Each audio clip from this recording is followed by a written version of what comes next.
ഈ ക്വസ്റ്റ്യനിൽ നമുക്ക് സംശയങ്ങൾ വരുന്ന രണ്ട് കാര്യങ്ങളേ ഉള്ളൂ. അതൊന്ന് ഈ ഒരു കൺസൈൻമെൻറ്റ് സ്റ്റോക്ക് എങ്ങനെയാണ് കാണുന്നത് എന്നുള്ളതാണ്. അത് ഞാൻ നേരത്തെ പറഞ്ഞു, എങ്ങനെയാണ് ആ കാൽക്കുലേഷൻ കാണുന്നത് എന്നുള്ളത്. അതുപോലെ തന്നെ മറ്റൊരു സംശയം വരാനുള്ള സാധ്യതയുള്ളത് എവിടെയാണ് സ്റ്റോക്ക് റിസർവ്, അതായത് ഈ ക്ലോസിംഗ് സ്റ്റോക്കിൻ്റെ സ്റ്റോക്ക് റിസർവ് നമ്മൾ ഈ ക്ലോസിംഗ് സ്റ്റോക്കിൻ്റെ ലോഡ് നമ്മൾ എന്ത് ചെയ്യുന്നു, ക്യാൻസൽ ചെയ്യുന്നു. അപ്പോൾ 1000 രൂപയാണ് കിട്ടുന്നത്. അപ്പോൾ അത് നമ്മൾ കാണുമ്പോഴുള്ളത് നമ്മുടെ സ്റ്റോക്ക് 5720 രൂപയാണെങ്കിലും ഈ 720 എന്ന് പറയുന്നത് നമ്മുടെ റിക്കറിങ് എക്സ്പെൻസുകളാണ്. അല്ലെങ്കിൽ കൺസൈനിയുടെ റിക്കറിങ് എക്സ്പെൻസും കൺസൈനിയുടെ എക്സ്പെൻസുമാണ് 720. അത് കോസ്റ്റ് വാല്യൂ ആണ്, അതിൽ ഏത് പ്രോഫിറ്റ് ഉൾപ്പെട്ടിട്ടില്ല. അതുകൊണ്ട് തന്നെ അതിൻ്റെ സ്റ്റോക്ക് റിമൂവ് ചെയ്യേണ്ടതില്ല. അപ്പോൾ ഇവിടെ വരുന്നത് 5000 രൂപയാണ്. 5000 രൂപയുടെയാണ് നമ്മൾ സ്റ്റോക്ക് റിമൂവ് ചെയ്യുന്നത്. ഇനി സ്റ്റോക്ക് റിമൂവ് ചെയ്യുന്നത്, ലോഡ് റിമൂവ് ചെയ്യുന്നത് എങ്ങനെയാണെന്ന് നോക്കാം. നമ്മൾക്ക് 5000 ഇൻറ്റു 25 ഡിവൈഡ് ബൈ 125 വരാൻ കാരണം നിങ്ങൾക്ക് സംശയം തോന്നാം, എന്തുകൊണ്ടാണ് 25 ഡിവൈഡ് ബൈ 100 വരാത്തത് എന്ന്. കാരണം ഇത്രയേ ഉള്ളൂ, ഈ 5000 എന്ന് പറയുന്നത് ഇൻവോയ്സ് പ്രൈസ് ആണ്. നമ്മൾക്ക് ക്വസ്റ്റ്യനിൽ തന്നത് കോസ്റ്റ് പ്രൈസിൻ്റെ 25%. അപ്പോൾ നമ്മൾക്ക് ഇവിടെ എന്താ ചെയ്യുന്നത്, 5000 ഇൻറ്റു 25 ബൈ 100 എന്ന് എഴുതാൻ നമ്മൾക്ക് സാധിക്കുന്നത് എപ്പോഴാണ്, ഇത് കോസ്റ്റ് ആണെങ്കിൽ മാത്രമേ അങ്ങനെ ചെയ്യാൻ സാധിക്കുകയുള്ളൂ. അതല്ലെങ്കിൽ തന്നെ ഇവിടെ ക്വസ്റ്റ്യനിൽ ഇൻവോയ്സ് പ്രൈസിൻ്റെ 25% പറഞ്ഞാൽ നമ്മളിവിടെ 5000 ഇൻറ്റു 25 ബൈ 100 എഴുതാമായിരുന്നു. പക്ഷേ ഇവിടെ കോസ്റ്റ് പ്രൈസിൻ്റെയാണ് 25%. ഇവിടെ 5000 നമ്മളത് ഇൻവോയ്സ് പ്രൈസ് ആണ്. അപ്പോൾ നമ്മൾ എന്താ ചെയ്തത്, 5000 into percentage of profit 25 divided by 100 plus 25 ആണ് ഇവിടെ കാണിക്കാൻ കാരണം. ഇവിടെ ഇത് ഇൻവോയ്സ് പ്രൈസ് ആയതുകൊണ്ടാണ്. ഇനി മറ്റൊരു രീതിയിൽ നമ്മൾക്ക് ഇത് കാണാം, ഈ 5000 എത്രയാണ് കോസ്റ്റ് എന്ന്, കോസ്റ്റ് പ്രൈസ് ഇത് 5000 ഇൻവോയ്സ് പ്രൈസിൽ 10% ഗുഡ്സിൻ്റെ ഇൻവോയ്സ് പ്രൈസ് 5000 രൂപയാണ്. അപ്പോൾ നമ്മൾ 10% ഗുഡ്സിൻ്റെ കോസ്റ്റ് പ്രൈസ് കണ്ടാൽ നമുക്ക് 25 ഡിവൈഡ് ബൈ 100 എഴുതിയാൽ മതിയാകും. അപ്പോൾ ആ ഇക്വേഷൻ നമ്മൾ നേരത്തെ പറഞ്ഞതാണ്. എങ്ങനെയാണ് ഇൻവോയ്സ് പ്രൈസിൽ നിന്ന് കോസ്റ്റ് പ്രൈസ് കാണുന്നത്, ഈ ഒരു സിറ്റുവേഷനിൽ നമുക്ക് കാണാൻ പറ്റുന്ന ഇക്വേഷൻ എന്ന് പറയുന്നത് cost price equal to invoice price into 100 divided by 100 plus percentage of profit. അങ്ങനെ വരുമ്പോൾ എങ്ങനെ വരും, 5000 ഇൻറ്റു 100 ഡിവൈഡഡ് ബൈ 100 പ്ലസ് 25. നമ്മൾ മറ്റൊരു രീതിയിൽ പറഞ്ഞാൽ 5000 ഇൻറ്റു 100 ഡിവൈഡഡ് ബൈ 125. അങ്ങനെയാണ് ഇവിടെ വരിക. അപ്പോൾ അതിൻ്റെ നമ്മൾക്ക് കോസ്റ്റ് എത്ര കിട്ടും, 4000 രൂപയാണ് കോസ്റ്റ് കിട്ടുക. അപ്പോൾ 4000 രൂപ കിട്ടിക്കഴിഞ്ഞാൽ നമ്മൾക്ക് 4000 ഇൻറ്റു 25 ഡിവൈഡ് ബൈ 100 കാണാം. അപ്പോൾ അതും 1000 തന്നെയാണ് വരിക. ഓക്കെ, അപ്പോൾ അങ്ങനെ നമ്മൾക്കത് കാണാം. അത് നിങ്ങൾക്ക് എങ്ങനെയാണ് നിങ്ങൾക്ക് എളുപ്പം തോന്നുന്നത് ആ രീതിയിൽ കാണാം. ഇങ്ങനെയാണെങ്കിൽ നമുക്ക് invoice price into percentage of profit on cost divided by 100 plus percentage of profit of cost, അതായത് 125, 100 പ്ലസ് 25 ഇങ്ങനെ കണ്ടാലും മതിയാകും. ഓക്കെ, അപ്പോൾ നിങ്ങൾക്ക് മനസ്സിലായിട്ടുണ്ടാവും എന്ന് വിചാരിക്കുന്നു. എന്തെങ്കിലും തരത്തിലുള്ള സംശയങ്ങളുണ്ടെങ്കിൽ നിങ്ങൾ ലൈവ് ചാറ്റ് ബോക്സിൽ ഇപ്പോൾ തന്നെ രേഖപ്പെടുത്തിയാൽ ഞാൻ അതിനുള്ള ഉത്തരം നൽകുന്നതായിരിക്കും. ഓക്കെ, നമുക്ക് അടുത്തതായിട്ട് നോക്കാം. ബാക്കിയുള്ള കാര്യങ്ങളൊക്കെ നമുക്ക് ഈസി ആയിട്ട് ചെയ്യാൻ പറ്റുന്നതാണ്. ഇനി നമുക്ക് അടുത്ത സ്ലൈഡിലേക്ക് പോകാം. വർക്കിംഗ് നോട്ട് ഞാൻ നേരത്തെ പറഞ്ഞ കാര്യമാണ്, ഇതെങ്ങനെയൊക്കെയാണ് ലഭിച്ചതെന്നൊക്കെ ഞാൻ നേരത്തെ പറഞ്ഞു. അതേപോലെ അതിന് മറ്റൊരു സംശയം വരുന്നുള്ള മറ്റൊരു കാരണം നമ്മളിവിടെ കാണിക്കുന്ന, നമ്മൾക്കൊന്ന് നോക്കാം ഇവിടെ എങ്ങനെയാണ് ഈ പറയുന്ന കമ്മീഷൻ വന്നതെന്ന് നോക്കാം. കമ്മീഷൻ 6600 രൂപയാണ്. 6600 രൂപ എങ്ങനെ കിട്ടുന്നത് നമ്മൾക്കറിയാം. ക്വസ്റ്റ്യനിൽ പറയുന്നുണ്ട്, കമ്മീഷൻ്റെ കാര്യം ക്വസ്റ്റ്യനിൽ വ്യക്തമായിട്ട് പറയുന്നുണ്ട്.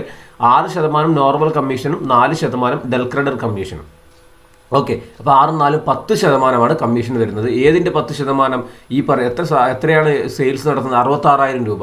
66000 രൂപയുടെ 10%ആണ് 6600 രൂപ അവിടെ കമ്മീഷനായിട്ട് വരുന്നത്. ഇവിടെ ബാഡ് ഡെപ്റ്റ് ഉണ്ട്. ആ ബാഡ് ഡെപ്റ്റ് 2500 രൂപ ബാഡ് ഡെപ്റ്റ് ഉണ്ട്. അത് നമ്മൾ മൈൻഡ് ചെയ്യേണ്ടതില്ല. എന്തുകൊണ്ടാണ്, കൺസൈനിക്ക് ഡെൽക്രെഡർ കമ്മീഷൻ കൊടുത്തുകൊണ്ട് ആ ലോസ് ആര് വഹിക്കേണ്ടി വരും, കൺസൈനി വഹിക്കേണ്ടി വരും. അതുകൊണ്ട് കൺസൈൻമെൻറ്റ് അക്കൗണ്ടിൽ അത് ബാധിക്കുകയില്ല. ഓക്കെ, അപ്പോൾ ഇവിടെ നമ്മൾ കമ്മീഷൻ കാണിച്ചു, നമ്മൾ എത്ര, 6600 രൂപ. ഇതൊക്കെയാണ് ഈ ക്വസ്റ്റ്യനിൽ പറയാനുള്ളത്. എന്തെങ്കിലും രീതിയിലുള്ള സംശയങ്ങളുണ്ടെങ്കിൽ നിങ്ങൾ കമൻ്റായി ചോദിക്കുക, നമ്മൾ ഉത്തരം പറയുന്നതായിരിക്കും. ഓക്കെ, ഇനി അടുത്തതായിട്ട് നമുക്ക് നോക്കാം. അടുത്ത നമ്മൾ ഇമ്പോർട്ടൻ്റ് ആയ മറ്റൊരു കാര്യത്തിലേക്കാണ് പോകുന്നത്. ഈ കൺസൈൻമെൻറ്റ്, ഈ ഒരു പ്രോസസ്സിൽ ചിലപ്പോൾ സംഭവിക്കുന്ന ലോസ് ഓഫ് ഗുഡ്സ് ആണ് നമ്മൾ അടുത്തതായിട്ട് പറയുന്നത്. Loss of goods on consignment. Goods send on consignment may be lost, damaged or destroyed either in transit or in the consignee go down. The consignor will have to bear this loss but not the consignee.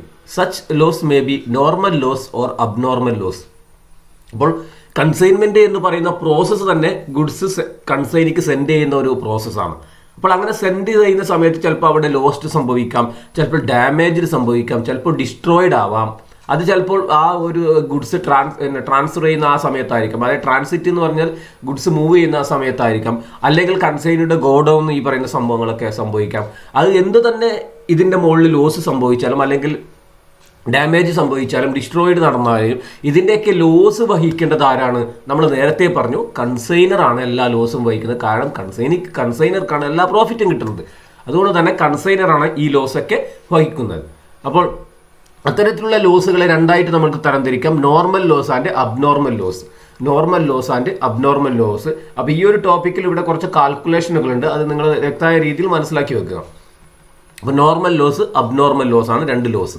ഇനി ഈ രണ്ട് ലോസിനും രണ്ട് തരത്തിലുള്ള ട്രീറ്റ്മെൻറ്റുകളാണ് ഈ ഒരു കാര്യത്തിൽ പറയുവാനുള്ളത്. അപ്പോൾ നമുക്ക് ഈ ആദ്യത്തെ നോർമൽ ലോസ് എന്താണെന്ന് നോക്കാം. നോർമൽ ലോസ് ആ പേരിൽ തന്നെയുണ്ട്. Normal loss when goods are lost or damaged due to unavoidable or inevitable causes such as evaporation, leakage, breakage, etc. It is called normal loss. Arises due to inherent features of the goods. It is usually expected in advance. In short, any loss which is unavoidable is called normal loss. Normal loss എന്ന് പറഞ്ഞാൽ സാധാരണ loss. അത് എപ്പോഴും ഇത്തരത്തിലുള്ള goods transfer ചെയ്യുന്ന പ്രോസസ്സിൽ നടന്നു കൊണ്ടിരിക്കുന്ന ഒരു കാര്യമാണ്. അത് നമ്മൾക്ക് ഒഴിവാക്കാൻ പറ്റുന്ന കാര്യമല്ല. അപ്പോൾ അത് ആ ഈ ഒരു പ്രോസസ്സിന്റെ ഭാഗം തന്നെയാണ്. അത് നമ്മൾക്ക് നേരത്തെ അറിയാവുന്ന കാര്യമാണ്. അപ്പോൾ അതുകൊണ്ട് തന്നെ ഈ ഇത്തരത്തിലുള്ള ലോസുകളെ നമ്മൾക്ക് എന്ത് പറയാം? It is a loss which is unavoidable is called normal loss. അപ്പോൾ നമ്മുടെ ഈ ഒരു കൺസൈൻമെന്റ് പ്രോസസ്സിൽ നമ്മൾക്ക് ഒഴിവാക്കാൻ പറ്റാത്ത തരത്തിലുള്ള ലോസുകളെയാണ് നമ്മൾ നോർമൽ ലോസ് എന്ന് പറയുന്നത്. It is A normal course of action ആണ്. അത് സാധാരണ രീതിയിൽ ഇത്തരത്തിലുള്ള പ്രോസസ്സുകളിൽ ഉണ്ടാകുന്നതാണ്. നമ്മൾക്കത് അവോയ്ഡ് ചെയ്യാൻ സാധിക്കുന്നതല്ല. അത് നമ്മുടെ ഗുഡ്സിൻ്റെയും മറ്റൊന്നിൻ്റെയും ഫീച്ചേഴ്സ് കൊണ്ടുണ്ടാവുന്നതാണ്. അത് നമ്മൾക്ക് ഒരിക്കലും ഒഴിവാക്കാൻ പറ്റുന്നതുമല്ല. ഓക്കെ, ഇനി എന്താണ് ട്രീറ്റ്മെന്റ് ഓഫ് നോർമൽ ലോസ് എന്ന് നോക്കാം. As normal loss occurs due to normal causes, it forms as a part of cost. It is treated as a part of cost by artificially inflating the value of unsold stock. Thus, the value of unsold stock absorbs normal loss. Normal loss is not separately valued. It is adjusted in the valuation of stock. Due to normal loss, the low cost of unsold stock increase proportionately. When there is a normal loss, the consignment stock will be valued by applying the following formula. അപ്പോൾ normal loss സംഭവിക്കുകയാണെങ്കിൽ നമ്മൾ അവിടെ എന്താ ചെയ്യുന്നത്?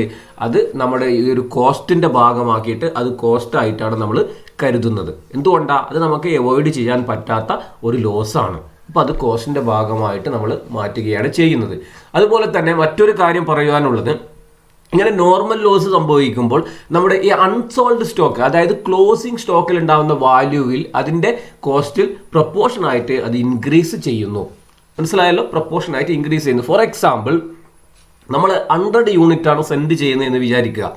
100 unit send ചെയ്തു, അതിൽ ഒരു 70 unit sale നടന്നു എന്ന് വിചാരിക്കുക. 70 യൂണിറ്റ് സെയിൽ നടന്നു. ഓക്കെ, ബാക്കി 30 യൂണിറ്റ് ആണ്. അതിൽ 10 യൂണിറ്റ് ഈ പറയുന്ന നോർമൽ ലോസ് ആയിട്ടും പോയി. ബാക്കി എത്രയാണുള്ളത്? അപ്പോൾ 70 + 10 80 ആയി. ബാക്കി നമ്മുടെ കയ്യിലുള്ള 20 യൂണിറ്റ് ആണ് ക്ലോസിംഗ് സ്റ്റോക്ക് ഉള്ളത്. അപ്പോൾ ഈ 70 യൂണിറ്റ് സെയിൽ നടന്നത് അങ്ങനെ പോയി. ബാക്കി 30 യൂണിറ്റിൽ നിന്ന് 10 യൂണിറ്റ് നമുക്ക് നോർമൽ കോസ് ഓഫ് ലോസുമായി അല്ലെങ്കിൽ നോർമൽ ലോസായി. അപ്പോൾ ബാക്കി വരുന്ന 20 യൂണിറ്റ് ആണ്. അപ്പോൾ ഈ 20 യൂണിറ്റിന്റെ പ്രൈസ് പ്രപ്പോർഷനായിട്ട് എന്ത് ചെയ്യും? ഇൻക്രീസ് ചെയ്യും. കാരണം എന്താ? ഈ 10 യൂണിറ്റിന്റെ എമൗണ്ട് പോയില്ലേ, ലോസ് ആയി പോയി. അപ്പോൾ ബാക്കിയുള്ള ഈ 20 യൂണിറ്റിന്റെ എമൗണ്ടിൽ പ്രപ്പോർഷനായിട്ട് അത് ചെറിയൊരു ഇൻക്രീസ് ഉണ്ടാകാം. അതാണ് ഈ നോർമൽ ലോസ് ഉണ്ടാകുമ്പോൾ സംഭവിക്കുന്നത്. അവിടെ നമുക്ക് അതൊരു കോസ്റ്റിന്റെ ഭാഗമായിട്ട് നമുക്ക് കരുതിയാൽ മതിയാകും. അപ്പോൾ എന്താണ് അതിന്റെ ട്രീറ്റ്മെന്റ് നമുക്ക് നോക്കാം. അതിന്റെ ട്രീറ്റ്മെന്റ് എങ്ങനെയാണ് ചെയ്യുന്നത് നമുക്ക് നോക്കാം. ഓക്കെ, എങ്ങനെയാണ് അതിന്റെ ഇക്വേഷൻ നോക്കാം. നമുക്ക് ഫോർമുല ഇതാണ്: total cost of goods send plus non recurring expense divided by total unit of goods send minus normal loss in unit into stock in unit. Okay, it should not be noted that non journal entry is passed to account for normal loss. It is shown in the consignment account. ഒരിക്കൽ കൂടി എന്താ പറഞ്ഞത്? It is not shown in the consignment account, it is adjusted in the value of stock. അപ്പോൾ normal loss സംഭവിക്കുകയാണെങ്കിൽ അത് consignment അക്കൗണ്ടിൽ പ്രത്യേകിച്ചിട്ടുള്ള ഒരു journal entry pass ചെയ്യേണ്ടതില്ല.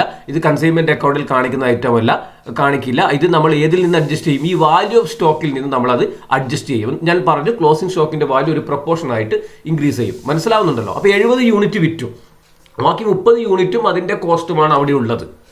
പക്ഷേ 30 യൂണിറ്റിന് 10 യൂണിറ്റ് ലോസ് ആയി പോയെങ്കിൽ ആ 20 യൂണിറ്റ് പ്രപ്പോർഷൻ ആയിട്ടുള്ള അതിന്റെ കോസ്റ്റ് എന്ത് ചെയ്യും? വർദ്ധിക്കും എന്നുള്ളതേ ഉള്ളൂ. അത് നമ്മൾ അതിൽ കൂട്ടിയിട്ട് അങ്ങ് കാണിച്ചാൽ മതി.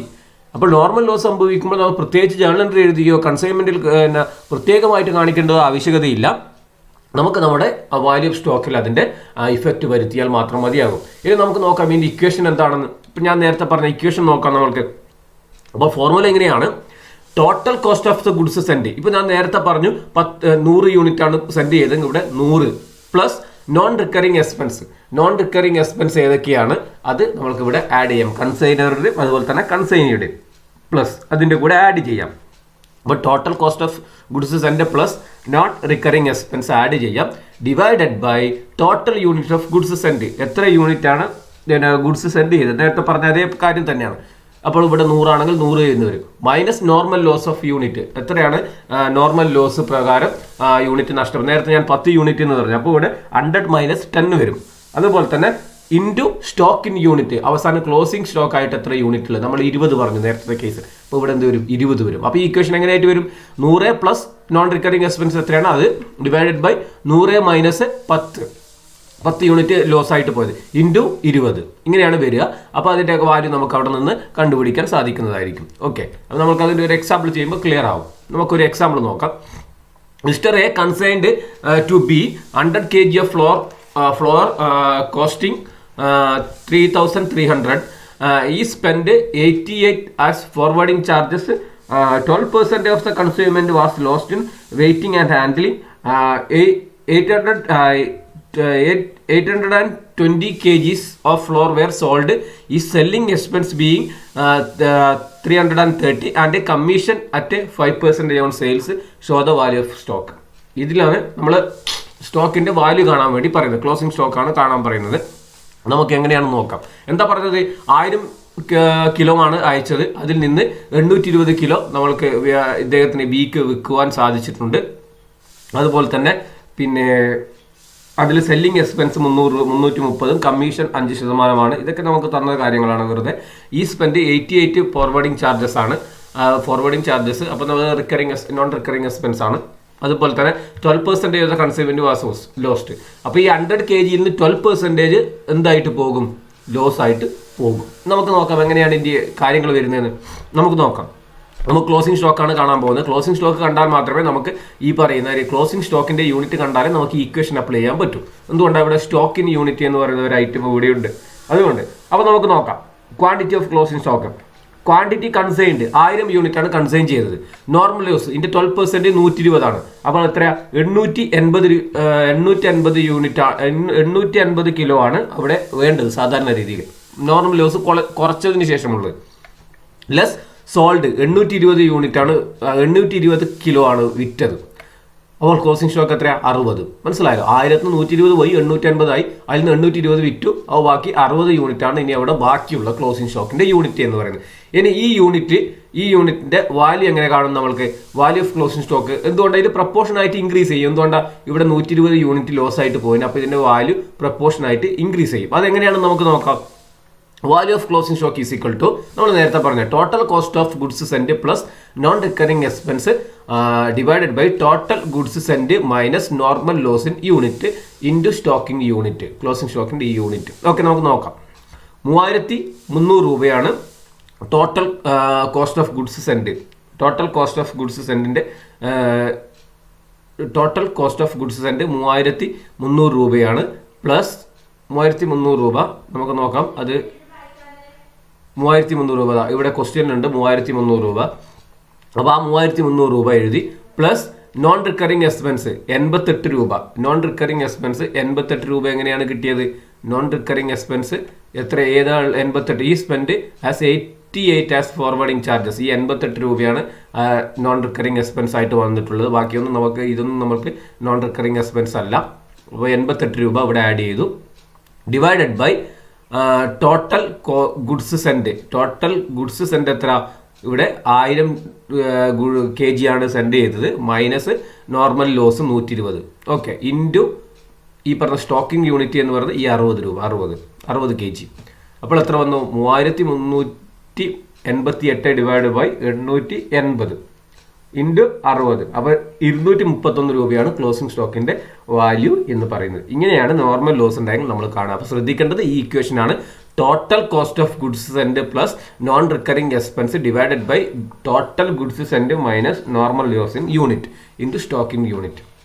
അപ്പോൾ ഇവിടെ ടോട്ടൽ കോസ്റ്റ് കാണിക്കുക ഗുഡ്സ് സെൻഡിൻ്റെ, ഇവിടെ ടോട്ടൽ എത്രയാണ് സെൻഡ് ചെയ്തതെന്നോ ആ ഗുഡ്സ് അതിൻ്റെ ഇത് കാണിക്കാം, ക്വാണ്ടിറ്റി കാണിക്കാം, എന്നിട്ട് നോർമൽ ലോസ് കുറക്കാം അതിൽ നിന്ന്. ഓക്കെ, ഇങ്ങനെയാണ് ചെയ്യേണ്ടത്. ഓക്കെ, അപ്പോൾ loss due to abnormal avoidable causes like fire, theft, accident is called abnormal loss.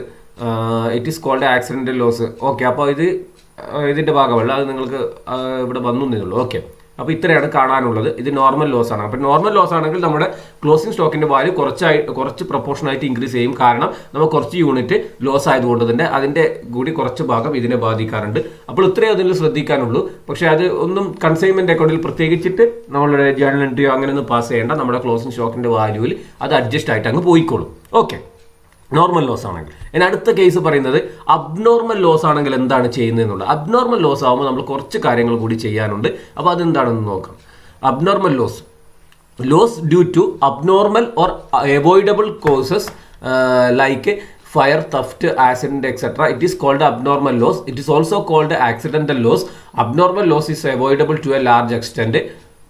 അപ്പോൾ അബ്നോർമൽ ലോസ് എന്ന് പറഞ്ഞു കഴിഞ്ഞാൽ നമുക്ക് അസാധാരണമായ ഒരു നഷ്ടമാണ്. അത് നമ്മൾ ശ്രദ്ധിക്കാത്ത വരുന്ന കാര്യമാണ്. അത് പിന്നെ തീ പിടിക്കുകയോ അല്ലെങ്കിൽ മോഷണം നടക്കുകയോ അല്ലെങ്കിൽ ആക്സിഡന്റ് സംഭവിക്കുകയോ അത്തരം സാഹചര്യങ്ങളിലാണ് ഈ പറയുന്ന അബ്നോർമൽ ലോസ് ഉണ്ടായത്. നമുക്ക് അവോയ്ഡ് ചെയ്യാൻ പറ്റുന്ന കാര്യമാണ്, പക്ഷെ നമ്മൾ ശ്രദ്ധയില്ലാത്തത് കൊണ്ട് അങ്ങനെ നടക്കുന്നു. ഓക്കെ, അപ്പോൾ അതിനെയാണ് അബ്നോർമൽ ലോസ് എന്ന് പറയുന്നത്. ഇനി നമുക്ക് അതെന്താ ചെയ്യാൻ പറ്റുക? ട്രീറ്റ്മെന്റ് എന്താണെന്ന് നോക്കാം. Treatment of abnormal loss. Abnormal loss is a avoidable loss. Hence abnormal loss should not be treated as a part of cost. അതുകൊണ്ട് തന്നെ ഇത് ഒഴിവാക്കാൻ പറ്റുന്ന ഒരു ലോസ് ആയിരുന്നു. അത് നമ്മൾ ശ്രദ്ധിക്കാത്തത് കൊണ്ടാണ് അങ്ങനെ സംഭവിക്കുന്നത്. അതുകൊണ്ട് തന്നെ ഇത് കോസ്റ്റിന്റെ ഭാഗമായിട്ട് നേരത്തെ കാണിച്ച പോലെ കൂട്ടിയിട്ട് നമുക്ക് കാണിക്കാൻ സാധിക്കുന്നതല്ല. അപ്പോൾ ഇതിന് വേറെ തന്നെ ഒരു ട്രീറ്റ്മെന്റ് ഉണ്ട്. അതെന്താണെന്ന് നോക്കാം. Abnormal loss is valued separately in the same manner as closing stock is valued. അതുപോലെ തന്നെ ക്ലോസിംഗ് സ്റ്റോക്കിന്റെ വാല്യൂ നമ്മൾ സെപ്പറേറ്റ് ആയിട്ട് കണ്ടുപിടിക്കണം. അബ്നോർമൽ ലോസിൽ the value of abnormal loss is credited to consignment account and transfer to debited to profit and loss account. അപ്പോൾ ഇങ്ങനെ കിട്ടുന്ന അബ്നോർമൽ ലോസിന്റെ വാല്യൂ നമ്മൾ എന്ത് ചെയ്യും? കൺസൈൻമെന്റ് അക്കൗണ്ടിൽ ക്രെഡിറ്റ് ചെയ്യും. അതേപോലെ അങ്ങനെ ക്രെഡിറ്റ് ചെയ്യാൻ കാരണം എന്താ? നമ്മുടെ ഗുഡ്സ് സെൻഡ് ചെയ്യുമ്പോൾ നമ്മൾ ഡെബിറ്റ് ചെയ്യുന്നു. ആ മൊത്തം ഫോർ എക്സാമ്പിൾ 1000 യൂണിറ്റ് ആണ് സെൻഡ് ചെയ്ത് 1000 യൂണിറ്റിന്റെയും നമ്മൾ ഗുഡ്സ് സെൻഡ് ഓൺ കൺസൈൻമെന്റിന് ഡെബിറ്റ് ചെയ്തു. അതിൽ നിന്ന് 100 യൂണിറ്റ് ആരെങ്കിലും മോഷ്ടിച്ചു കൊണ്ടുപോയാൽ ആ 100 യൂണിറ്റ് നമ്മൾ ഗുഡ്സ് കുറഞ്ഞു. അപ്പോൾ അത് നമ്മൾ എന്ത് ചെയ്യും? ക്രെഡിറ്റ് ചെയ്യും. ഓക്കെ, നമ്മൾ അബ്നോർമൽ ലോസ് ക്രെഡിറ്റ് ചെയ്യും, കൺസൈൻമെന്റ് അക്കൗണ്ടിൽ ക്രെഡിറ്റ് ചെയ്യും. അതുപോലെ തന്നെ അത് ലോസ് ആയതുകൊണ്ട് തന്നെ പ്രോഫിറ്റ് ആൻഡ് ലോസ് അക്കൗണ്ടിൽ നമ്മൾ എന്ത് ചെയ്യും? ഡെബിറ്റ് ചെയ്യുകയും ചെയ്യും. ഓക്കെ, അപ്പോൾ അബ്നോർമൽ ലോസ് വാല്യൂ ചെയ്യുന്നത് നേരത്തെ പറഞ്ഞ പോലെ തന്നെ ആ ഫോർമുല നമുക്ക് നോക്കാം. Total cost of goods send plus non recurring expense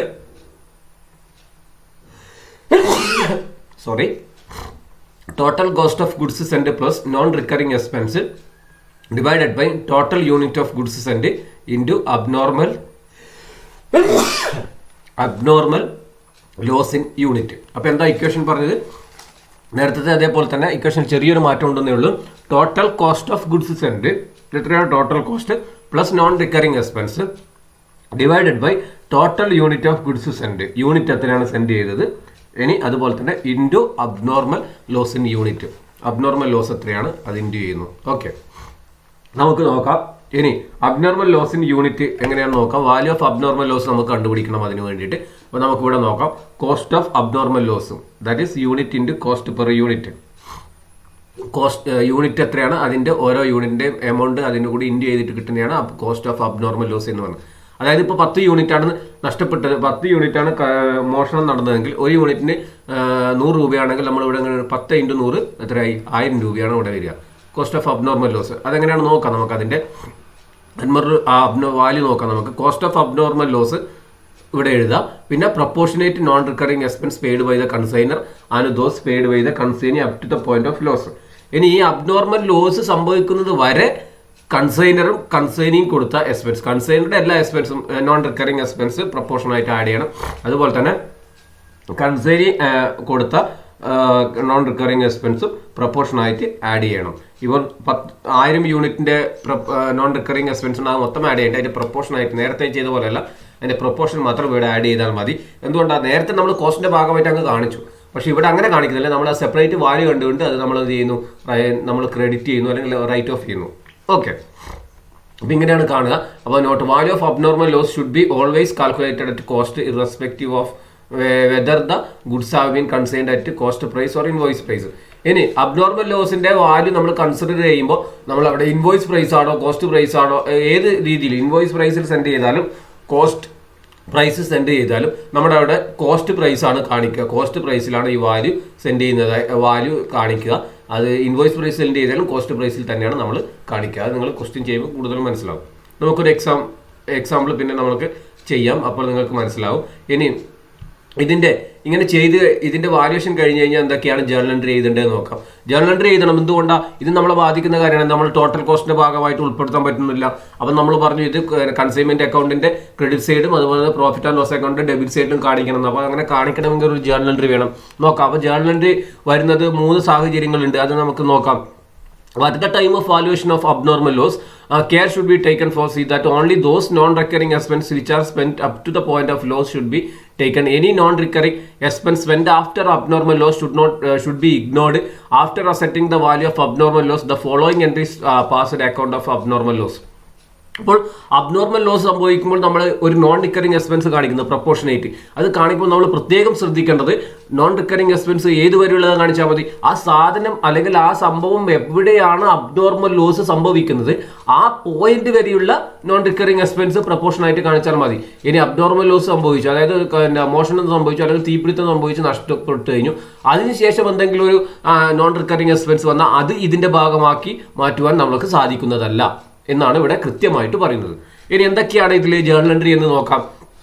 ഒന്നാമത്തെ സാഹചര്യം എന്ന് പറയുന്നത് when the goods are not insured loss is fully irrecoverable. അതായത് ഗുഡ്സ് ഇൻഷുർ ചെയ്യാതെ, നമ്മൾ നേരത്തെ ലോസ് ബൈ ഫയർ ഫണ്ട് പഠിച്ച പോലെ തന്നെയാണ് ഇവിടെ. അപ്പോൾ ഗുഡ്സ് ഇൻഷുർ ഒന്നും ചെയ്തിട്ടില്ല, മൊത്തം നമ്മൾക്ക് അത് നഷ്ടമായിട്ട് പോവുകയാണ്. അങ്ങനെയാണെങ്കിൽ നമ്മൾ എന്ത് ചെയ്യും? Journal entry profit and loss account at to consignment. Profit and loss account at to consignment. ഞാൻ നേരത്തെ പറഞ്ഞു കൺസൈൻമെന്റിന്റെ ക്രെഡിറ്റ് സൈഡിലും profit and loss account debit സൈഡിലും വരും. അങ്ങനെ വരണമെങ്കിൽ ഈ ഒരു ജേർണൽ എൻട്രി പാസ് ചെയ്യണം. Profit and loss account at consignment മൊത്തം നമ്മൾ ലോസ് ആയിട്ട് കാണുന്നു, നമ്മൾ ഇൻഷൂർ ചെയ്തിട്ടില്ല. അപ്പോൾ കൺസൈൻമെന്റ് അക്കൗണ്ടിന്റെ credit side by profit and loss account പറഞ്ഞിട്ട് ആ യൂണിറ്റിന്റെ കോസ്റ്റ് വരും. അതുപോലെ തന്നെ profit and loss account debit side to consignment പറഞ്ഞിട്ട് ആ എമൗണ്ട് ലോസ് ആയിട്ടും കാണിക്കും. ഓക്കെ, ഇത് ഒന്നാമത്തെ സാഹചര്യം എപ്പോഴാണ് not insured. Then second one when the goods are fully insured fully recoverable. അതായത് ഗുഡ്സ് ഇങ്ങനെ നഷ്ടപ്പെട്ട ഗുഡ്സ് ഫുള്ളായിട്ട് നമ്മൾ ഇൻഷൂർ ചെയ്തിട്ടുണ്ടെങ്കിൽ ആ ഫുൾ എമൗണ്ട് നമുക്ക് കിട്ടുകയും ചെയ്യുന്നു. അപ്പോൾ അത്തരം സാഹചര്യത്തിൽ നമുക്ക് അവിടെ ഒരു ലോസ് ഇല്ല എന്ന് പറയാം നമ്മൾക്ക്. അപ്പോൾ അവിടെ നമുക്ക് ഇൻഷുറൻസിൽ നിന്ന് അതിന്റെ ക്ലെയിം കിട്ടും. അങ്ങനെ ആകുമ്പോൾ ജേർണൽ എൻട്രി എന്തായിട്ട് വരും? കൺസൈൻമെന്റ് ക്രെഡിറ്റ് സൈഡിൽ നമുക്ക് പ്രോഫിറ്റ് ആൻഡ് ലോസ് അക്കൗണ്ട് എന്ന് പറഞ്ഞ് കാണിക്കേണ്ട, അവിടെ ഇൻഷുറൻസ് ക്ലെയിം എന്ന് പറഞ്ഞിട്ട് കാണിക്കാം. ക്രെഡിറ്റ് സൈഡിൽ ഇൻഷുറൻസ് ക്ലെയിം എന്ന് പറഞ്ഞിട്ട് കാണിക്കാം. എന്തുകൊണ്ടാണ് ഇതൊക്കെ കൺസൈൻമെന്റിന്റെ ക്രെഡിറ്റ് സൈഡിൽ കാണിക്കുന്നത്? നമുക്ക് അത്രയും യൂണിറ്റ് അല്ലെങ്കിൽ അത്രയും കോസ്റ്റ് നമ്മുടെ ഈ പറയുന്ന എന്താ പറയണ്ടേ യൂണിറ്റ് നമുക്ക് നഷ്ടമായി. അപ്പോൾ അത് നമുക്ക് ക്രെഡിറ്റ് സൈഡിൽ കാണിക്കണം. നമുക്ക് ടോട്ടലാണ് നമ്മൾ ഡെബിറ്റ് സൈഡ് ഗുഡ്സ് സെൻഡ് ചെയ്യുമ്പോൾ കാണിക്കുന്ന യൂണിറ്റ്. അതിൽ നിന്ന് ഇത്ര യൂണിറ്റിന്റെ വാല്യൂ കുറഞ്ഞു കഴിഞ്ഞാൽ അത് നമ്മൾ ഓട്ടോമാറ്റിക്കലി ക്രെഡിറ്റ് സൈഡ് കാണിച്ചാലേ നമുക്ക് അതിന്റെ ഇഫക്റ്റ് വരികയുള്ളൂ. ഓക്കെ, അപ്പോൾ ഇവിടെ ഇൻഷുറൻസ് ക്ലെയിം പ്രകാരം കിട്ടുകയാണെങ്കിൽ നമ്മൾ ക്രെഡിറ്റ് സൈഡിൽ കൺസൈൻമെന്റ് ഇൻഷുറൻസ് ക്ലെയിം എന്ന് കാണിക്കും. അത് അങ്ങനെ വരാൻ വേണ്ടിയിട്ടുള്ള ജേർണൽ എൻട്രി ഇവിടെ പ്രോഫിറ്റ് ആൻഡ് ലോസ് അക്കൗണ്ടിന് പകരം ഇവിടെ എന്ത് വരും? Insurance claim account to consignment. അപ്പോൾ കൺസൈൻമെന്റ് ക്രെഡിറ്റ് സൈഡിൽ ഇൻഷുറൻസ് ക്ലെയിം എന്ന് പറഞ്ഞിട്ട് വരും. ഇനി മൂന്നാമത്തെ സാഹചര്യം എന്താണെന്ന് നോക്കാം.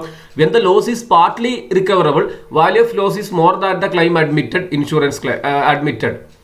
Value of loss is more than, അതായത് ഇപ്പോൾ നമ്മൾ ലോസ് ആയ എല്ലാ എമൗണ്ടും നമുക്ക് ലഭിക്കുന്നില്ല, അതിൽ കുറച്ച്. ഇത് ആദ്യത്തെയും രണ്ടാമത്തെയും കേസിന്റെ കോമ്പിനേഷനാണ് ഈ മൂന്നാമത്തെ കേസ്. കുറച്ച് എമൗണ്ട് കിട്ടുന്നു വിചാരിക്കുക, കുറച്ച് എമൗണ്ട് നമുക്ക് കിട്ടുന്നില്ല. അപ്പോൾ നമ്മൾ ആ കിട്ടാത്ത എമൗണ്ട് പ്രോഫിറ്റ് ആൻഡ് ലോസ് അക്കൗണ്ടിലേക്ക് ലോസ് ആയിട്ട് ട്രാൻസ്ഫർ ചെയ്യും. അതുപോലെ തന്നെ കിട്ടിയ എമൗണ്ട് നമ്മൾ ഇൻഷുറൻസ് ക്ലെയിം ആയിട്ട് കൺസൈൻമെന്റ് ക്രെഡിറ്റ് സൈഡിൽ കാണിക്കും. അപ്പോൾ രണ്ട് കാര്യങ്ങളാണ് കൺസൈൻമെന്റ് ക്രെഡിറ്റ് സൈഡിൽ വരിക. ഒന്ന് ഇൻഷുറൻസ് ക്ലെയിം കിട്ടിയത്, ഇനി അതുപോലെ തന്നെ കൺസൈൻമെന്റിൽ വരുന്ന മറ്റത് profit and loss account credit സൈഡിൽ പ്രോഫിറ്റ് ആൻഡ് ലോസ് അക്കൗണ്ട് കിട്ടാത്തത്, ഇൻഷുറൻസ് ക്ലെയിം കിട്ടിയത്. ഈ രണ്ടും ക്രെഡിറ്റ് സൈഡിൽ കൺസൈൻമെന്റ് അക്കൗണ്ടിന്റെ വരും. ഇനി അതുപോലെ തന്നെ പ്രോഫിറ്റ് ആൻഡ് ലോസ് അക്കൗണ്ടിൽ വരുന്നത് കിട്ടാത്തത് മാത്രം. ടു കൺസൈൻമെന്റ് വരുന്ന കിട്ടാത്ത എത്രയാണ് ഉള്ളത് അത് ലോസ് ആയിട്ട് പോവുകയും ചെയ്യും. അപ്പോൾ ആദ്യത്തെ രണ്ടിന്റെ കോമ്പിനേഷനാണ് മൂന്നാമത്തെ കേസ് എന്ന് പറയുന്നത്. ഓക്കെ, നിങ്ങൾക്ക് മനസ്സിലായിട്ടുണ്ടാവുമെന്ന് വിചാരിക്കുന്നു. നിങ്ങൾ സംശയങ്ങളുണ്ടായാൽ നിങ്ങൾ കമന്റ് ചെയ്യുക. ദെൻ നമുക്കൊരു എക്സാമ്പിൾ നോക്കാം. ഇതിനൊരു എക്സാമ്പിൾ നോക്കിക്കൊണ്ട് നമുക്ക് നോക്കാം. എക്സാമ്പിൾ നോക്കാം. Mr. A consigned 100 packet of medicine each costing 500 to his agent of Mr. B. He paid 1000 towards freight and insurance. 10 packets were destroyed in transit. The consignee took delivery of the remaining packet and spent 500 as a go down round, 2000 as a clearing charges and 5000 as a selling expense. The consignee sold 80 packet at the rate of 600 each. Calculate the cost of damaged and cost of goods in hand at the end. Okay, question നമുക്ക് മനസ്സിലാക്കണം. 100 unit ആണ് send ചെയ്ത്. അതിൽ ഒരു യൂണിറ്റിന്റെ cost വരുന്നത് 500 രൂപയാണ്. അതുപോലെ തന്നെ ബി പേ ചെയ്യുന്നത് 1000 രൂപ ഫ്രൈറ്റ് ആൻഡ് ഇൻഷുറൻസ് പേ ചെയ്യുന്നുണ്ട്. അതുപോലെ തന്നെ ഈ എ ആണ് പേ ചെയ്യുന്നത്, ഹി പെയ്ഡ് എന്നാണ് പറഞ്ഞത്. അപ്പോൾ അവിടെ 1000 രൂപ ഫ്രൈറ്റ് ആൻഡ് ഇൻഷുറൻസ് കൊടുക്കുന്നുണ്ട്, കൺസൈനറാണ്. പിന്നെ 100 പാക്കറ്റ് എന്ത് ചെയ്യുന്നു, ട്രാൻസാക്ഷൻ്റെ സമയത്ത് നഷ്ടപ്പെട്ടു പോകുന്നു. The consignee took delivery of remaining packet and spend. Consignee ബാക്കിയുള്ള സാധനങ്ങൾ വാങ്ങി 500 രൂപ ഗോൾഡൻ റൗണ്ടും 2000 രൂപ ക്ലിയറിംഗ് ചാർജസും പിന്നെ 500 രൂപ സെല്ലിംഗ് എക്സ്പെൻസുമായിട്ട് കൊടുക്കുന്നു. അത് കൺസൈനി സോൾഡ് 80 പാക്കറ്റ്, 80 പാക്കറ്റാണ് അവർ സെയിൽ ചെയ്യുന്നത്. 100 പാക്കറ്റാണ് വന്നത്. അതുപോലെ തന്നെ 80 പാക്കറ്റ് അവർ വിൽക്കുന്നു. അതിൽ 600 രൂപ വെച്ചിട്ടാണ് വിൽക്കുന്നത്. 500 രൂപയാണ് കോസ്റ്റ് എങ്കിൽ 600 രൂപയ്ക്ക് വിൽക്കുന്നുണ്ട്. Calculate the cost of damaged, cost of goods in hand at the end. നമുക്ക് നോക്കാം എങ്ങനെയാണ് വരുന്നത്. നോക്കാം. Valuation of goods lost in transit. ട്രാൻസിറ്റിന്റെ സമയത്ത് എത്രയാണ് വാല്യുവേഷൻ ഉണ്ടാവുന്നത് എന്ന് നമുക്ക് നോക്കാം. അബ്നോർമൽ ലോസിന്റെ വാല്യൂ ആണ് നമ്മൾ നോക്കുന്നത്. ഓക്കെ, അപ്പോൾ നോക്കാം. 50,000 plus 1000 valuation of goods stock in transit. 50,000 plus 1000 into 100 10 divided by 100. അതിൻ്റെ നമ്മുടെ ഈ അബ്നോർമൽ ലോസിന്റെ വാല്യൂ ആണ് കാണുന്നത്. അപ്പോൾ എത്ര നമ്മൾ ഈ ഇതിന്റെ വാല്യൂ എന്ന് പറയുന്നത് 100 ഇൻറ്റു 500. ഇത് ഒന്നിൻ്റെയാണ് 500. അപ്പോൾ 100 യൂണിറ്റിന് എത്ര കാണും, 100 ഇൻറ്റു 500. അതാണ് ഈ പറയുന്ന 50,000 രൂപ എന്ന് പറയുന്നത്. ഇനി അതിന്റെ റിക്കറിംഗ് എക്സ്പെൻസ് എത്രയാണെന്ന് നോക്കാം. റിക്കറിംഗ് എക്സ്പെൻസ് ഇവിടെ ഇല്ല. ഈ 1000 രൂപയാണ് റിക്കറിംഗ് എക്സ്പെൻസ്. 1000 രൂപ റിക്കറിംഗ് എക്സ്പെൻസ് ഉണ്ട്. ഓക്കെ, വേറെ റിക്കറിംഗ് എക്സ്പെൻസ് ഒന്നും തന്നെ ഇല്ല. 1000 രൂപ റിക്കറിംഗ് എക്സ്പെൻസ് ഉണ്ട്. അതുപോലെ തന്നെ ഈ 2000 രൂപ clearing charges non recurring expense ആണ് 1000 രൂപ. ഇത് കൺസൈനറുടെയാണ്. ഇത് നമുക്ക് മൊത്തത്തിൽ കാണിക്കാം. പക്ഷെ ഇവിടെ കൺസൈനിയുടെ ഒരു നോൺ റിക്കറിംഗ് എക്സ്പെൻസ് ഉണ്ട് 2000 രൂപ. പക്ഷെ അത് നമുക്ക് കാണിക്കാൻ പറ്റാത്തത് എന്തുകൊണ്ടാണ്? ഇത് നമുക്ക് ഈ എന്ത് പറയുന്നത് ട്രാൻസിറ്റിന്റെ സമയത്ത് തന്നെ നമുക്ക് ഡിസ്ട്രോയിഡ് ആകുന്നതുകൊണ്ടാണ് നമുക്ക് അത് കാണിക്കാൻ പറ്റാത്തത്. ഓക്കെ, നമ്മൾ ഇവിടെ കാണിച്ചു.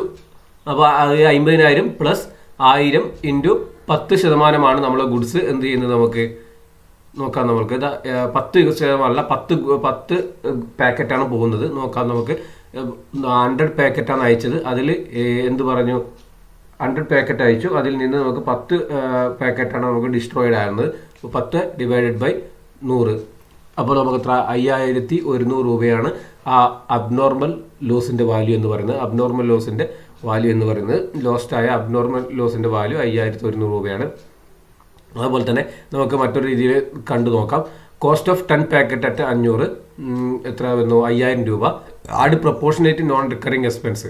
നോൺ റിക്കറിംഗ് എക്സ്പെൻസ് പ്രൊപ്പോർഷനായിട്ട് നമ്മൾ ആഡ് ചെയ്യുന്നു. 1000 രൂപ ഈ 500 ഈ 1000 രൂപയാണ് ഈ 100 പാക്കറ്റിന്റെ. അപ്പോൾ 10 പാക്കറ്റിന്റെ എത്ര കാണും, 1000 ഇൻറ്റു 10/100. അതിങ്ങനെ കണ്ടാലും മതി, 100. അപ്പോൾ 5100 രൂപയാണ് നമുക്കിവിടെ value of abnormal loss. Abnormal ലോസിന്റെ വാല്യൂ 5100 രൂപ. ഇനി നമുക്ക് ബാക്കിയുള്ള രീതിയിൽ നമുക്ക് കാണുവാൻ പറ്റുന്നതാണ്. ഓക്കെ, ഇനി കോസ്റ്റ് ഓഫ് മറ്റൊരു നമുക്ക് ഇനി അതിന്റെ വാല്യൂ ഓഫ് ക്ലോസിംഗ് സ്റ്റോക്ക് കാണാം. Cost of 10 packet at 500 5000.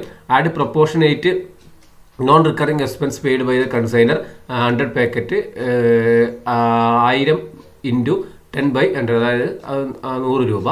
Proportionate non recurring expense paid by the consignee for 90 packet to എത്ര നമ്മൾ നേരത്തെ പറഞ്ഞു ഏത് 2000. അപ്പോൾ അബ്നോർമൽ ലോസിന്റെ വാല്യൂ കാണുമ്പോഴാണ് നമുക്ക് ആ എക്സ്പെൻസ് കാണിക്കാൻ പറ്റാത്തത്. പക്ഷെ നമ്മൾ ക്ലോസിംഗ് സ്റ്റോക്കിന്റെ വാല്യൂ കാണുമ്പോൾ നമുക്ക് ആ എമൗണ്ട് കാണിക്കാൻ പറ്റും. ഓക്കെ, അബ്നോർമൽ ലോസിന്റെ വാല്യൂ കാണുമ്പോൾ എന്തുകൊണ്ടാണ് നമുക്ക് കൺസൈനിയുടെ ഈ എക്സ്പെൻസ് കാണിക്കാൻ സാധിക്കാത്തത്?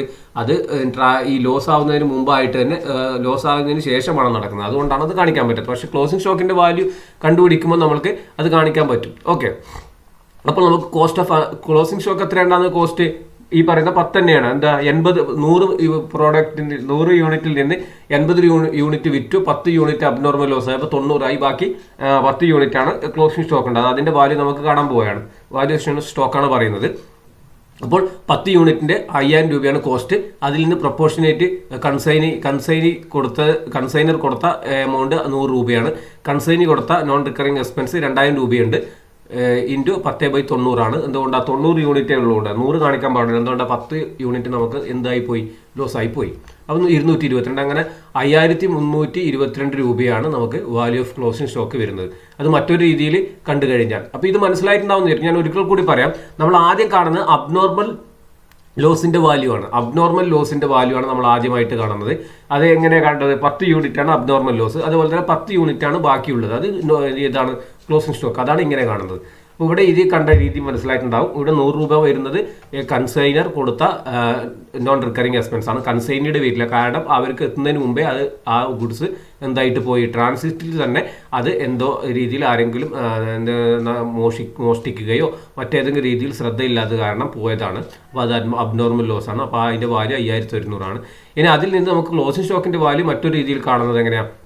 10 പാക്കറ്റാണ് നമുക്ക് സ്റ്റോക്ക് ഉള്ളത്. അപ്പോൾ ആ 10 പാക്കറ്റിന് 5000 രൂപയാണ് കോസ്റ്റ് പ്രൈസ്. അതിൻ്റെ കൂടെ കൺസൈനറുടെയും എക്സ്പെൻസ് നമ്മൾ പ്രൊപ്പോർഷനായിട്ട് ആഡ് ചെയ്തു. അങ്ങനെയാണ് 5322 രൂപ കിട്ടുന്നത്. അത് മറ്റൊരു രീതിയിൽ നമുക്ക് കാണാം. കോസ്റ്റ് ഓഫ് 100 പാക്കറ്റ് നമ്മൾ ടോട്ടൽ എമൗണ്ട് കണ്ടുകൊണ്ട് പാടാം. 50000 ആണ്. നോൺ റിക്കറിംഗ് എക്സ്പെൻസ് 1000, കൺസൈനിയുടെ 2000, അങ്ങനെ 53000 രൂപയാണ്. എത്ര യൂണിറ്റിൻ്റെ കിട്ടുന്നത്? 100 യൂണിറ്റിൻ്റെ. അതിൽ നിന്ന് നമുക്ക് 10 യൂണിറ്റിൻ്റെ കാണാം. വാല്യൂ ഓഫ് ഗുഡ്സ് അതിൽ നിന്ന് value of goods lost in transit 10 യൂണിറ്റിൻ്റെ വാല്യൂ നമ്മൾ എന്ത് ചെയ്യുന്നുണ്ട്? ഈ വാല്യൂ നമ്മൾ ട്രാൻസിസ്റ്റിൻ്റെ സമയത്ത് നഷ്ടപ്പെടുന്നുണ്ട്. അപ്പോൾ ബാക്കി 47,900 ആണ്. 47,900 നമ്മുടെ കോസ്റ്റ് ഓഫ് 90 പാക്കറ്റിൻ്റെ വാല്യൂ. അതിൽ നിന്ന് നമുക്ക് 10 പാക്കറ്റിൻ്റെ വാല്യൂ കാണാം. എങ്ങനെ? Value of closing stock is equal to 47,900 into 10/90. അപ്പോൾ ഇങ്ങനെ കാണുമ്പോൾ നമ്മൾ ശ്രദ്ധിക്കേണ്ടത് ഇവിടെ നമ്മൾ ഏത് കുറച്ചിട്ടുണ്ടാവണം? അബ്നോർമൽ ലോസിൻ്റെ വാല്യൂവിൻ്റെ എമൗണ്ട് നമ്മളിവിടെ കുറച്ചിട്ടുണ്ടാവണം. എന്നിട്ട് വേണം നമ്മൾ കണ്ടുപിടിക്കും. ഇങ്ങനെയും കാണാം, ഈ രീതിയിലും കാണാം. അപ്പോൾ ആദ്യം നമ്മൾ കാണേണ്ടത് അബ്നോർമൽ ലോസിൻ്റെ വാല്യൂ ആണ്. ഈ രീതിയിൽ കണ്ടു നോക്കുക. ഓക്കെ, ഇങ്ങനെയാണ് നമുക്ക് ഈ ഒരു ക്വസ്റ്റ്യൻ ചെയ്യുവാൻ സാധിക്കുന്നത്. എന്തെങ്കിലും രീതിയിലുള്ള സംശയങ്ങൾ ഉണ്ടെങ്കിൽ നിങ്ങൾക്ക് ചോദിക്കാം. അപ്പോൾ ആ ക്വസ്റ്റ്യൻ നിങ്ങൾക്ക് മനസ്സിലായിട്ടുണ്ടാവും എന്ന് വിചാരിക്കുന്നു. അപ്പോൾ ക്വസ്റ്റ്യൻ ഒന്നുകൂടി ഞാൻ പറഞ്ഞു തരാം. അതായത് 100 പാക്കറ്റാണ് ഇതാകുന്നത്. അതിൽ നിന്ന് ഒരു പാക്കറ്റിന് 500 രൂപയാണ്. അതുപോലെ തന്നെ കൺസൈനർ 1000 രൂപ എക്സ്പെൻസ് ആയിട്ട് മീറ്റ് ചെയ്യുന്നുണ്ട്. പിന്നെ 10 പാക്കറ്റ് ഡിസ്ട്രോയിഡ് ഇൻ ട്രാൻസിസ്റ്റ് എന്ന് പറയുന്നത് നമ്മളെ ശ്രദ്ധയില്ലാത്തതുകൊണ്ട് അത് അബ്നോർമൽ ലോസ് ആണ്, ഡിസ്ട്രോയിഡ് ആയി. അതിന് അതുപോലെ തന്നെ കൺസൈനി ഈ സാധനം വാങ്ങുന്നതിന് മുമ്പേ ഈ ലോസ് സംഭവിച്ചു. അതുകൊണ്ടാണ് കൺസൈനിയുടെ നോൺ റിക്കറിംഗ് എക്സ്പെൻസ് നമ്മൾ ആ വാല്യൂഷൻ്റെ സമയത്ത് കൂട്ടാത്തത്. ഓക്കെ, ഇങ്ങനെയാണ് മറ്റുള്ള കാര്യങ്ങളൊക്കെ ചെയ്യുന്നത്. അപ്പോൾ ഇത്രയാണ് ഈ ഒരു ക്ലാസ്സിൽ പറയാനുള്ളത്. അപ്പോൾ നിങ്ങൾക്ക് കാര്യങ്ങളൊക്കെ മനസ്സിലായിട്ടുണ്ടാവുമെന്ന് വിചാരിക്കുന്നു. എന്തെങ്കിലും തരത്തിലുള്ള സംശയങ്ങളുണ്ടെങ്കിൽ നിങ്ങൾക്ക് ചോദിക്കാവുന്നതാണ് കമൻറ്റ് ബോക്സിൽ. ഞാൻ എല്ലാ തരത്തിലുള്ള സംശയങ്ങൾക്കും ഈ ക്ലാസ് നടക്കുമ്പോൾ തന്നെ പറഞ്ഞു തരുന്നതാണ്. Okay, thank you.